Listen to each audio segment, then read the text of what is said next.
y a Rayuela, sino a Respiración Artificial, de Ricardo Piqué, a quien Aira en ese mismo artículo filia con Ernesto Sábato, diciendo: creo que el modelo de respiración artificial es Rayuela, y la arrogancia de Emilio Renzi en sus discusiones con Marconi y la arrogancia de Horacio Oliveira en sus discusiones con Gregorovius. O las discusiones ganadas de antemano de Oliveira con Gregorovius son tan distintas a las discusiones ganadas de antemano de Emilio Renzi con Marconi. Un argumento a fortiori, o quizás oblicuo. La segunda parte, o según se mire la tercera de Rayuela, se titula De otros lados, capítulos prescindibles. Es lícito, pienso, transformar capítulos prescindibles en capítulos descartables. Si se acepta esto, capítulos descartables, no queda más que mirar cómo se titula la segunda parte de Respiración Artificial. Descartes. Para terminar, voy a referirme muy brevemente a un último caso de presencia de Rayuela en la literatura argentina. Un poco alucinado también, pero bueno. Rayuela en Juan José Sala. La banda de amigos de Pichón Garay, Tomatis, Leto, Washington Noriega, Sol y demás, todos cultos, todos irónicos, todos melancólicamente desencantados, no evoca el Club de la Serpiente, Oliveira, Lucía, Bab, Setien, Roland, Gregorovius, etc., de Rayuela. Se me dirá, tienen por lo menos una fuente común: Escenas de la vida bohemia, 1847, de Enrique Bourget. De acuerdo. Termino. A pesar de todo, y a esta altura debo implorar que se me crea, quiero mucho a Rayuela. Quiero a Rayuela como se quiere a un primer amor. A los 20 años, Rayuela me mostró un mundo nuevo. ¿Cómo no estarle agradecido? Y además, ¿qué podría reprocharle? ¿Que envejeció? Seguramente. Pero yo también envejecí. Estamos a mano, entonces. Gracias.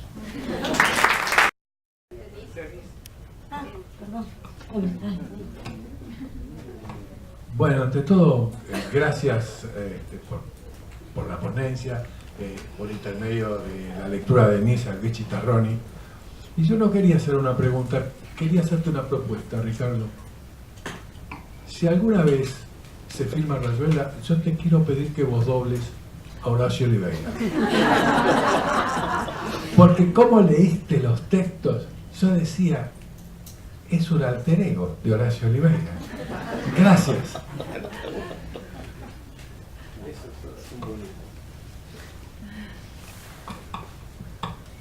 No, yo me quedé pensando en la cuestión de la temporalidad, ¿no? En relación a los textos en general y a Rayuela, digamos, les pregunto a los dos, pero por ahí aparecía especialmente en el texto de Ricardo,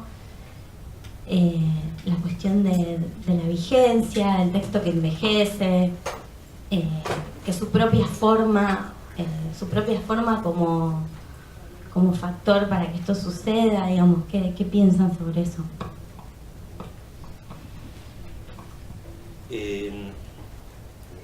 Digamos, sí, la forma de vanguardia.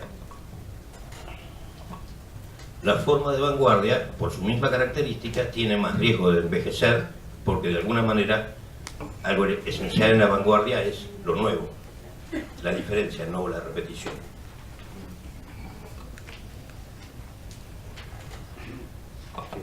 Creo que lo mismo pasa con el cine también. Si uno ve una película muy de vanguardia, que sea 8,5 o alguna otra, que parece vieja, ¿no? Incluso las nuevas generaciones lo ven de otro modo. Es decir, se ha repetido esos procedimientos después en las sucesivas novelas, y en el caso de la literatura y en el cine también, ¿no?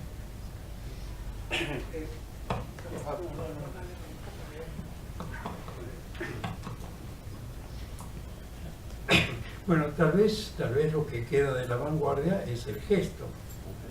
El gesto que es inherente a toda creación literaria, a toda escritura literaria y artística. Si no se piensa en hacer algo nuevo, la verdad es que la cosa se torna un tanto aburrida, ¿no? En el sentido del sentido que tiene escribir, hacer música o lo que sea. O sea que eso es vanguardia. Ahora, algunos productos de la vanguardia, y sí, todavía siguen inquietando. Esto no es una pipa ¿cómo se llama? De Magritte, todavía se sigue hablando, porque produce significación y no ha envejecido. La idea de envejecer también tiene idas y vueltas. Hay cosas que parecen envejecer en un momento determinado y después regresan. Bueno, pero no importa, esto viene ocasionalmente. Para tocar algunas cositas de esto. Lo que decías, Ricardo, sobre el otro Ricardo, sobre Ricardo Pilla, acordate que el primer libro de cuentos Ricardo lo llamó Jaulario, o sea, un bestiario de, digamos, lo que sigue el bestiario, donde deben estar las bestias, las jaulas, era un jaulario. Pero después creo que lo advirtió y se liberó de esa sumisión simbólica y lo llamó, no me acuerdo cómo. ¿La invasión? ¿La invasión? No, la invasión también es Cortázar, pero no, ahí no me acuerdo. No me acuerdo, sin embargo, yo escribí sobre ese libro. Pero quería decir otra cosa, que puede ser más pintoresca, y es en relación con todo lo que ambos mencionaron acerca de las relaciones con las otras artes. Hay algo así como que lo que debe ser considerado en un momento determinado de la cultura. Me hace acordar una reunión, un congreso, algo así, que tuvo lugar en Brasil, y hablaba no voy a decir el nombre, pero una conocidísima crítica argentina, y daba idea de las cosas que hay que considerar. Entonces mencionaba mencionaba a Caetano Veloso, mencionaba a los Rolling Stones, entonces uno del público dije, pero no te falta ninguno de todo lo que está en circulación, de todo lo que hay que manejar en un momento determinado. Lo mismo podría decirse de las menciones a la pintura, a la música, al jazz y a todo lo demás. No me extraña que haya pensado en Charlie Parker, Thelonious Monk, Miles Davis y toda la banda, y ocasionalmente hay un J.R. Morton, que es un tributo que es más interesante por la siguiente razón, que me permito elaborar un poquitito, ¿no? En relación con la ponencia o la presentación de Carlos Dámaso, ¿no? La música, el viejo tema de la literatura que había abordado, ustedes lo recordarán, Carpentier, ¿no? En concierto barroco hay algo que intenta relacionar la música con la escritura. Pero antes también el acoso, también está eso, ¿no? En el acoso es más radical porque enuncia el narrador del acoso de Carpentier que el desarrollo de la novela seguía las pautas de la Quinta Sinfonía de Beethoven. ¿Qué era seguir las pautas de la Quinta Sinfonía de Beethoven? Es decir, que el texto, la narración, parecía tener una forma musical. No es que hablara de la música, tenía una forma musical. La pregunta podría hacerse entonces en relación con no la devoción de Cortázar por la música, que es compartible, obviamente, no puede rechazarla, sino si sus textos pueden ser vistos como formas musicales. Entonces se me ocurre esto, ¿no? Y el nombre de J.R. Morton no lo digo por, digamos, hacerme el conocedor de esta historia, sino porque por la estructura misma, por la concepción misma de la ejecución, de la concepción de ese fragmento de la historia del jazz. Hace pocos días escuché un quinteto de Brahms para corno y cuerdas. Entonces, en el quinteto hay un equilibrio de voces. De repente el corno predomina, el violín lo secunda, la viola acompaña, el cello hace, en fin, cada instrumento desempeña un papel en esa estructura. si escuchamos o si vamos al jazz primario, primitivo, no el de esta época, no Charlie Parker, sino vamos al jazz inicial, J.R. Morton, Bill Oliver, Louis Armstrong y tantos otros, cada instrumento desempeña un papel, lo que se llamó improvisación, pero que no era improvisación en ese caso, sino escuchándolo hoy era sabiduría. Cortázar. Esta estructura de improvisación está más en las novelas que en los cuentos, está más en los premios y en Rayuela, es decir, hay personajes que interactúan y de pronto cobran protagonismo. Ese equilibrio podría hacer pensar que tiene una estructura musical, que tiene esa estructura musical, no de la improvisación total, porque los discursos que esos personajes tienen nunca son demasiado improvisados, son siempre discursos sólidos, ¿no? Pero el hecho de los tiempos que se toman parecen tener, yo podría, arriesgándome a decir, si esto parece más bien música de cámara. Pero los cuentos, ¿no?, en esa apertura, desarrollo y cierre tan perfectos, y podrían ser equivalentes a sonatas, ser consideradas como unas sonatas.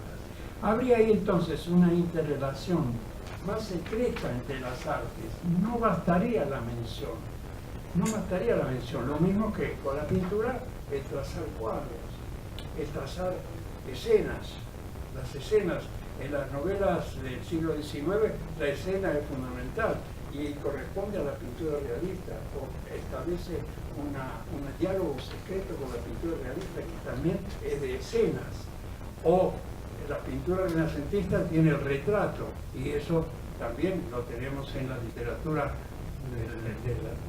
del siglo de oro, que vemos los retratos, digamos, hay retratos, es decir que las relaciones estas entre las artes pasarían más bien por las formas, por las secretas relaciones de formas, y no por las aficiones, no por los gustos, no por las menciones, ¿no? Me parece que es un tema, no estoy, por supuesto, criticando nada, no estoy tomando distancia de nada, simplemente se me ocurre que es un lado por el cual se puede ver estas interrelaciones en una dinámica un poco más oculta, ¿no? Nada más que esto, ¿no? Nada más que esto. Profesor,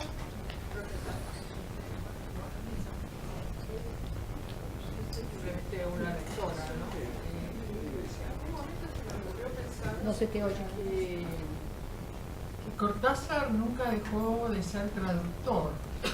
Hay momentos en que me parece que él traduce al lenguaje sus improntas de fotografía, porque me parece que hay cuentos que los ve. No sé, a mí me pasa. Por eso yo simplemente soy lectora, no estudiosa como ustedes. O traduce también el lenguaje de la música. No sé,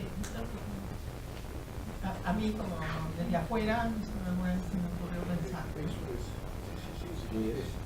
Me parece que sigue siendo un traductor, o sea, aún cuando escribe. Entre otras cosas. Sí, es un componente. pero es como un pasaje que consigue hacer, ¿no?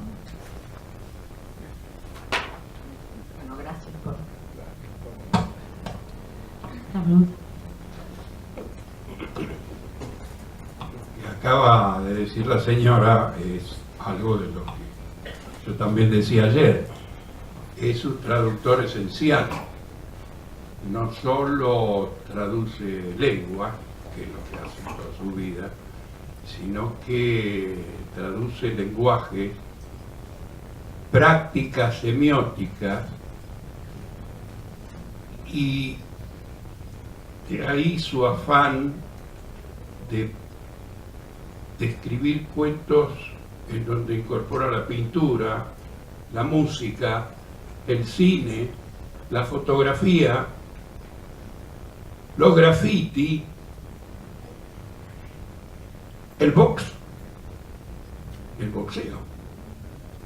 Traduce el lenguaje del boxeo al lenguaje literario.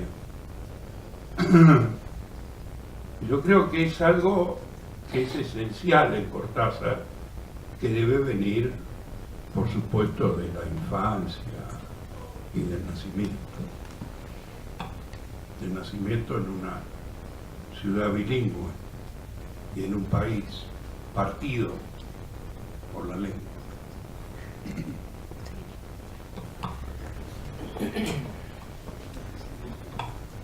Agradezco mucho a los oradores por sus ponencias y a las intervenciones. Me gusta mucho el giro que toman estas discusiones y quería referirme al tema del hilo con la vanguardia. Me parece, cuando hablé ayer de postsurrealismo, lo importante de los postsurrealistas es que ya no tienen que hacer la brecha que han hecho los surrealistas y tienen que desarrollar efectivamente, como se dijo, nuevas formas expresivas, teniendo en cuenta que el surrealismo no es una estética, no es una colección de estilos, es más bien una filosofía, una manera de ser y todo eso. Y la responsabilidad ante la cual se encuentran Cortázar y los herederos del surrealismo es definir algo nuevo, llegar después de que la brecha está hecha. Quería referirme a algunos temas un poco diversos. Primero, el mundo descrito por Cortázar en Rayuela. En 2014 estuve en la Feria de París, la Feria del Libro, que se dedicó con país invitado a la Argentina, y estuvo Cortázar, fue muy homenajeado, y hubo una intervención de una amiga de él que es académica, la única mujer actualmente en la Academia Francesa, no recuerdo su apellido, Florencia, y dijo: yo cuando tenía 20 años leía a Rayuela, Marel, y descubrí ahí cosas del París que no conocía, gracias a Cortázar. Y otra cosa que agregó es los esfuerzos por renovar la forma expresiva se correspondían con cosas que conocíamos en la literatura francesa de la época, pero mucho menos aburridas, y en Cortázar teníamos la vida. Es uno de los testimonios más interesantes que escuché de parte de una francesa cuando se les preguntaba en esa feria del libro a los franceses qué ha aportado Francia a Argentina. Tenían listas larguísimas, y cuando se les preguntaba cómo fue al revés, muchos no fueron capaces de decir ni una sola cosa, se limitaron a decir: tiene que haber algo, pero deberíamos analizarlo. Bueno, y otro elemento de contexto es muy anecdótico. Conocí una serie de argentinos en el París de 1975 y tenían características de bohemia parecida al Club de la Serpiente. Era gente que conocía la cultura europea, a veces me enseñaban cosas que yo no conocía, y trataban de juntar un poco de dinero para ir a una exposición en el Gran Palais sobre Mucha, y ese tipo de mundo ha existido y es un mundo real, el descrito por Cortázar.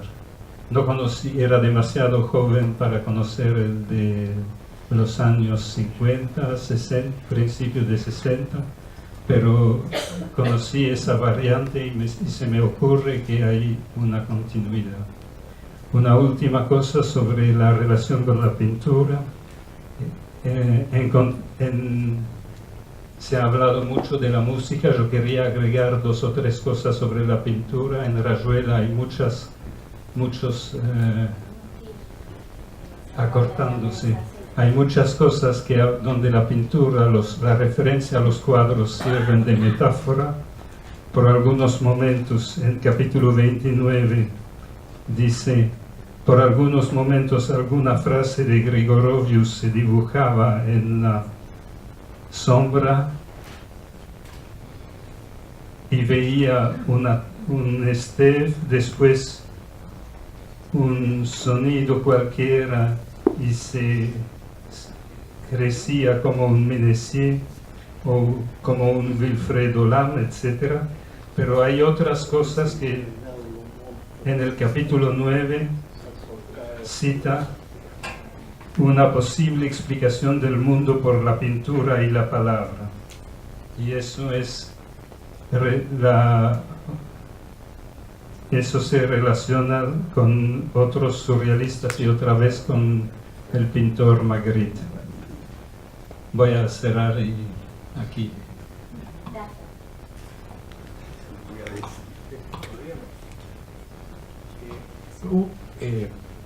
Una sola. Ese diálogo que vos haces con vos mismo y la novela, con Rayuela, yo me preguntaría de que la experiencia de haber dado muchas veces Rayuela, hay otros tipos de 20 años y mujeres de 20 años, chicas, que leen Rayuela por primera vez y repiten lo que el Ricardo Straface de 20 años plantea y se enamora de esa novela. Y después quizás dentro de 30 años, bueno, tienen esos... Ahora, ¿con qué otra novela pasa eso? Digamos, eso es un, yo no diría un misterio, pero es una cosa difícil de captar, porque Rayuela es una novela de 500 páginas, compleja, difícil, y siempre hay nuevas oleadas de lectores. Digamos, voy a dar un ejemplo. Antes de Rayuela se había publicado 2 años antes en Buenos Aires Sobre Héroes y Tumbas. Sobre Héroes y Tumbas se vendía a rabiar, y Sobre Héroes y Tumbas fue una novela que produjo un enorme impacto, pero difícilmente aparecería otro Ricardo Straface en una jornada Ernesto Sábato diciendo: yo leí Sobre Héroes y Tumbas a los 20 y ¿te imaginas a Ricardo Straface diciendo: yo leí, me enamoré de Sobre Héroes y Tumbas? No. Pero eso, por eso me pareció bárbaro lo que planteaste. Bueno, muchas gracias. Vamos a seguir en un ratito nomás porque estamos un poco apretados de tiempo, pero para ahí vamos a parar 10 minutitos, vamos a descansar y